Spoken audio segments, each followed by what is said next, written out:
Hi cash, நாங்க படத்தோட movie update உங்களுக்கு தெரியணும்னா இந்த வீடியோவை முழுசா பாருங்க. குட் பேக் அக்லி இந்த படத்துல ஜிவி பிரகாஷ் வந்து தரமான ஒரு சம்பவத்தை பண்ணி வச்சிருக்காரு. அது என்னன்னா, நம்ம அஜித் குமாரோட தீன படத்துல இருந்து பத்தி குச்சி பத்திக்காதடா இந்த பாட்டை எடுத்து குட் பேக் அக்லி இந்த படத்துல அந்த பாட்டை எடுத்து ரீமிக்ஸ் பண்ணி வைக்க போறாரு. ஆமா, அடுத்தது சிவகார்த்திகேயன் இவர் வந்து அடுத்தது எந்தெந்த படத்துல நடிக்க போறாருன்னா பராசக்தி, அப்புறம் SK23.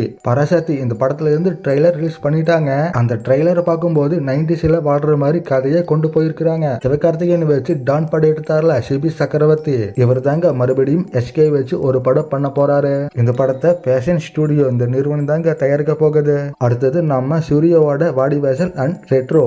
இப்போ பார்த்தீங்கன்னா ரெட்ரோ படத்தோட ஷூட்டிங் சென்னையில் நடந்துகிட்டு இருக்கு. இந்த படத்தில் நடிச்சு முடிச்சுட்டு அடுத்தது RJ பாலாஜியோட சூர்யா 45 இந்த படத்துலையும் நடிக்க போறாரு.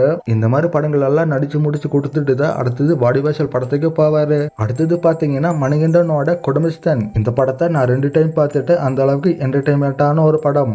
இந்த படம் ரிலீஸ் ஆகி 11 நாள் ஆச்சு. மொத்தமா 18 கோடிக்கு மேல வசூல் சாதனை அடைஞ்சிருச்சு. ஃபேமிலி மேன் இந்த படத்தை யாரெல்லாம் பார்த்துருக்கீங்களோ அவங்கெல்லாம் இந்த வீடியோக்கு ஒரு லைக் போட்டுருங்க.